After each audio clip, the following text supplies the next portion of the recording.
This is for Gen Z and millennials. How hard is it for you to buy a home? The only way I can afford a home at this point is if I buy raw land, harvest and process the trees on it, and build it myself. This is a dream for some people, but in the UK, land is expensive, and we have to buy/import most of our wood because wood foraging is illegal without a license, because of course it is. I can afford the month-to-month mortgage. I cannot, however, afford a down payment. My parents' house's mortgage is like half of the rent in my area. I can afford that, and probably most of the utilities and such by myself. That being said, the price of the house has almost tripled in value since they bought it. I could probably swing the down payment by myself, but it would definitely make me uncomfortable. I honestly feel like I need to get married just to get a house. Here's a detailed example. Wife and I bought our house in 1998 when our first child was born. The house sold for $105,000 and we put $10,000 down. We hadn't done anything major to the home and we cleaned it up in 2007 to secure a refinance to a lower interest rate and get cash to top off a remodel. Appraisal was $180,000. That's value growth fueled fully by the loss of so many independent home builders after the market crash. We brought the kitchen and bathrooms up to modern standards, stone countertops, new cabinets and fixtures, refurbished the wooden floors, added a door off the dining room and a large deck. We got the house appraised in 2021 for $290,000. 2 houses on our street sold for over $300,000 last year, and one of them was in rough shape. Banks here are requiring 30% down for new buyers right now. For my oldest son that is 2 years out of college, he would have to provide a down payment that is nearly as much as we bought the house for 25 years ago. For a 1,000 square foot home, let that sink in. A lot of small construction company owners, the kind that would build small homes, went out of business or retired after the housing crash, and the industry hasn't recovered. This has caused a greater impact to those needing starter homes. Lower supplies means higher prices. On top of that, renting homes is a good source of passive income, so an industry of corporations built specifically to make money off of them and has grown like fungus on a rotting log in this nation. Home values are ridiculous, down payments are ridiculous, and corporate cash offers are desirable for sellers, making the first housing purchase a nightmare for many. Man, I relate to both of these comments so much. I honestly do feel like if I'm ever going to buy a house, I'm going to need a partner to do it. On top of that, I also hate the idea of renting. I understand why people do it, but I've never liked the idea of putting money into something that I will never own. So seeing the crazy amount of money you need for a down payment is soul crushing. Millennial here. All I had to do was marry a girl, buy her a car, help her get her license back, and turn her loose on the streets to get T-boned by a DoorDash driver. That DoorDash insurance payout was $1 million. Profit. Disclaimer, as of last week, I don't live in that house anymore, but that's another story. Wow, this story was basically I made my money the old-fashioned way. I got hit by a Lexus. I prefer a realistic dream, like going to Narnia through my closet. Just be grateful that you have a closet. I'm an old millennial in a nowhere state. Buying our home was insanely easy. They were giving them away. 2 months later, the national housing market began to crash. This was in 2007. We're still here with 13 years to go. I think if we were 25 today, starting over, it would be extremely tough. Kind of the same deal for me. Bought my first in 2009 when the market as a whole was its worst and at the worst time of year for sales to begin with. January closing at the end of February. I did some work to the place and stayed there to 2005 and sold it to make a little profit. The market was probably fair at this point, as it wasn't a buyer's market, but it wasn't a seller's market either. Then bought the house that I'm currently in, and since 2019, watched it double in value. Refinanced in 2021 at an extremely low rate. I honestly couldn't rent a decent apartment in my area right now for what my full payment is. Taxes and insurance included. Plus all utilities cost me a month, and to own a 2-bedroom, 2-bath with a yard and 2-car garage, it's messed up to think about it, but it will be paid off when I'm in my 40s to boot. But I literally can't afford to move at this point. It's sad that people who actually have houses right now can't even leave those houses if they wanted to because the market is so bad. Old millennial here. The only reason I own a house is because my mom and I went in together on a duplex. We decided that this financially made the most sense. She's getting older, so this way I can keep an eye on her too. I did the same thing with my mom back in 2010. We both have health issues that make it a good idea to have another grown-up in the house. Neither of us have a partner. It just made sense to stick together than sit miserably in each of our own tiny apartments. House is 2 floors, top floor is mine, bottom floor is hers, though we usually sit around in the downstairs living room where the computers are set up. It's crazy how many people have assumptions about people still living with their parents at a certain age, but I feel like if you have a family that you actually like, it might be the best option for some right now. I'm early career, just started really. I make $60,000 a year in Canada. I will never be able to afford a house in my lifetime just on this wage, or any wage that I'm likely to see in this field. My only chance is any inheritance I get, or shifting careers like I'm trying to do right now. It's awful and much harder than it should be, but in Edmonton you can find a decent house for about $160,000 to $190,000, which would be about $1,300 to $1,500 per month, including insurance and property tax. That's at 7.5% if you can make a 10% down payment. I know Edmonton is more affordable than other cities, but it's the only market I'm familiar with, and I think Calgary is about 5% more expensive. Just for informational purposes, I have no doubt many Canadian cities are out of reach for most everyone. In the Comox Valley, BC, where there is absolutely nothing but a dumb mountain and an army base, an old trailer in a park is now $270,000 plus. There's flippers everywhere, constantly building, and everything keeps getting more expensive here. It's hell. They don't realize that they've made it so that their kids will never be able to move out. Rooms in houses that morons who, for some reason apparently, thought housing was going to be banned or something, paid too much for their houses. Now they try to rent out single rooms here for more than a freaking Vancouver apartment, and they whine that they have to charge that because it has to be someone else's fault you bought something you can't afford. There are homeless people everywhere here. Wanna guess why? A trailer being over $270,000 sounds insane to me. It was super hard saving up. We aimed to buy a cheap place first and just get onto the ladder. At least that way we were building equity as opposed to paying rent. Average home is almost 7 figures and interest rates are approaching 8% in Canada. Unless you have a dual 6-figure income or live at home with a strong income, the odds of you affording a home near a job center is non-existent. Down payment has to be 20% for anything over $9,999. The cost of buying a home, interest and purchase price, is going up way faster than anyone can grow their actual income. We bought one in 2014 with an FHA loan. Only out-of-pocket cost was $500 for due diligence and around $2,000 for the lawyer. We've refinanced a few times and our mortgage will be about just under $1,300 later this year, when our taxes go up. Still cheaper than a 1-bedroom in a place where we won't get murdered. Not getting murdered is a huge selling point when I look for a home. I can't even rent a home. Same. I feel like I'm never going to be able to move past renting a room in a shared house. Elder millennial here. I bought in 2018. Had no cash in hand. Utilized a program from a lender for low/moderate income buyers. Not me. Or those buying in low/moderate income zones. That's me. Required only 5% down. Took a 401k loan for the down payment and closing costs. $160,000 Philly townhome. Mortgage payment even with MPI is less than the rent on my previous 2-bedroom apartment in the same neighborhood. Process was easy, but then again, I'm familiar with it working in banking for 15 plus years. I'd wager the biggest struggle of most millennials and Gen Z is the cash down for payment and closing. To that end, ask for low down payment programs from your lender and hope to God you have some of those money bag boomer relatives that can gift you some cash. Borrowed from my 401k and paid my down payment and closing about 10 years ago. At the time, my monthly was the same as rent I was paying. Today, it's much less. I had no idea what I was doing at the time. However, the 401k loan was really straightforward, and I had a good mortgage broker that helped me understanding a lot of the numbers. I had a younger millennial friend that did a first-time buyer home loan, and that seemed to work for them.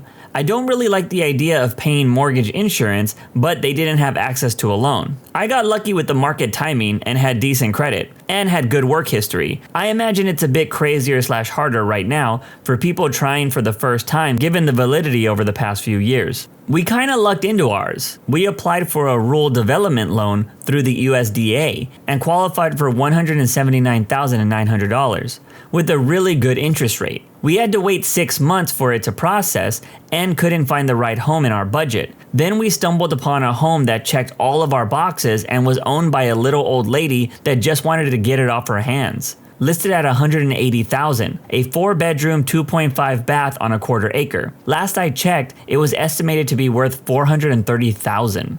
Man, I hope one day that I'm in a position just to want to get a house off my hands. I often think I will never buy a home, and if I ever do, it won't be until I'm in my 40s or 50s. From UK here, born in 92. Have a family, 2 kids, and a wife. Buying a house seems near impossible with your average income. Current money outgoing on rent/living kills any ability to save enough to get a down payment on the mortgage. I've come to accept that I'm 100% not buying a house anytime soon. It's not how it used to be. As my old man would say, life is a struggle. I always thought life was a highway. An apartment alone these days costs you no less than $1,800 a month. It's extremely difficult. Older millennial, 1983, my mom gave me a little money to make a down payment on a 430 square foot condo in SoCal for $270,000 with PMI. Her thinking was that the market was only going to go up. Of course, 2008 happened. The bottom fell out of the market and I got laid off. Somehow I managed to hold on, and after 10 years, finally had enough equity to make a little off the place. My wife and I used it to buy a much more comfortable place in PNW 5 years ago. There were some tough times for sure, but I'm lucky compared to a lot of people. We refinanced in 2020 for a super low rate. I don't know how anyone can afford a mortgage with today's rates. We've been in our house for 5.5 years. An FHA loan and 2 down payment assistance programs through the city got us into it for almost nothing out of pocket. I don't recall the exact numbers now, but we had to put down earnest money, pay inspection, and like $250 at closing. It was under $1,000 when it was all said and done. The problem was finding a house we could afford. We got lucky there, because my best friend has a friend who at the time was working for the city. After $1 million worth of grants to a developer, all he had to do was sell 1 home to a low-income family. My best friend had to make sure all his contacts knew what we were trying to do. So his best friend referred us and they sold us the house for what we could afford. It was just dumb luck, in other words. The house is still in the ghetto, but all the other houses we could afford weren't just in the worst parts of the city, but also falling down. Like for real. One of the houses we looked at was basically missing a floor in one of the rooms. So we consider it a win. I just bought a home. I needed a $50,000 down payment to do it. I won't go into details on how I got that $50,000, but I can damn sure guarantee the average millennial/Gen Z don't have $50K to drop. I'm in the process of buying a luxury cardboard box. Should only take me 45 years to pay it down, but then the sucker's all mine. It's genuinely not a realistic goal for some people who are making an average wage, and not married, or receive a down payment from a family member. It's genuinely hopeless for now, and I'm glad I'm not in the hunt. Just gotta hold out until all the boomers die off. After that, hopefully I can squeeze in somewhere. Boomers dying off isn't going to help if all their homes are swooped up by investors to turn into Airbnbs. Legislation needs to be passed to limit the amount of investment into residential properties for anything to change. This comment right here, I honestly do believe, in America at least, that laws need to be made to limit people from buying up all the property. I believe I read an article about my state that over 50% of homes bought in the last few years were from major companies to be turned into rental properties or Airbnbs. It's pretty disgusting. We bought a house priced just over $100,000 with an FHA loan. Granted, this was back in 2015 when much lower priced homes were easier to find. The total down payment was just under $4K. There were other costs as well, but probably more than $2K from what I remember. We absolutely would not be able to afford the 15 to 20% down payment at that time. No way. We had a little bit of money saved and some money gifted to us when we got married. The house was crappy, but we slowly made improvements over the years. It did end up paying off beyond our wildest dreams when we sold it in 2021 in the super crazy market, and we were able to upgrade substantially. 25-year-old here. Me and my girl live in SoCal where the prices are crazy. It might be another 3 to 5 years until we're able to buy. It's crazy that you guys actually have a trajectory at all. I'm a California native, and the housing's been unbelievable since before the whole nation got its crisis wake-up call over a year ago. I have a few friends that are native to LA and a few that moved there and left. They all say the same thing. It's expensive. My partner and I both make over 6 figures. We live in Seattle, Washington, and we had to look outside the county we both work in to find somewhere we could afford. Got 5% down payment by using our life savings and borrowing from the 401k. I still feel lucky to be an owner with a relatively good loan rate, but it sickens me to think how hard it must be for most, when for us, as a privileged couple, it felt like a risky stretch to get into a $500,000K starter home. 3-bed, 1-bath, built in 1962 with no improvements. Seattle is crazy because 10 years ago things were so cheap. People in tech only wanted to buy East Side or Seattle. Places like Renton and Baltimore were both considered poor or far. Now, these same places are 3x in price and are unaffordable, and even techies are looking farther and farther for affordable housing. I remember when old houses in Bellevue could have been had for $400,000, and Renton houses were like $200K. That was just about 10 years ago in 2013. Have you ever thought it would be cool to go to the moon and how technically it could happen, but you know in all reality you're never going to stand on the moon? It's similar to that. We bought our first house in 2016, and since then it's appreciated $200,000. If we didn't buy when we did, we would still be able to buy, but not nearly the size house we can afford today. Since my wife and I bought in 2012, our house has increased the value by 245%. The appreciation value is great, but I have no idea who could afford a house right now. My wife, 40 female, and I, 38 male, bought our first home last year. It took 20 years together of building credit, building careers, saving cash, and then borrowing $5K to round out our down payment. Oh, and we moved from Central Texas to rural Eastern New Mexico. Our new property is awesome though. We're thrilled. That is insane that you would have to up and leave your own state to obtain homeownership. What is even crazier is that they had to leave Texas. It only felt like a few years ago that Texas was affordable. I moved back with my grandparents, just started my career and work remote on $30K a year and should have a down payment relatively soon for anything less than $130K. I live in the Midwest and I'm looking for smaller houses that don't cost an average of $500,000. My wife and I bought our house in 2016. We live in the South and it is a 3-bedroom home for under $200K. So I know the likelihood of something like that nowadays is crazy. It wasn't too bad, saved for a year or so, and since we were first-time home buyers, there were lots of programs I qualified for that saved us money in the closing costs. The hardest part was we were moving states and didn't have jobs locked in yet, but we were able to get it pushed through. What bank approved a mortgage for a couple with no jobs? That loan officer must have been off their meds that day. You got extremely lucky on that. Very young millennial / early Gen Zer here. I got a condo for $150K in a decent location. Average per capita income is $51,000, 3% poverty rate. For some general metrics, built in 2021, it was a lot of hunting, and the house is a 2-bedroom, but everything is spacious. It's by no means a beautiful house, but it's not run down either. Down payment wasn't too bad for me. There was ways to incorporate it into the loan. I forgot what that phrase was though. I would need a bank clerk to mistakenly add at least 2, ideally 3, zeros to the end of my account total and never notice. Like ever.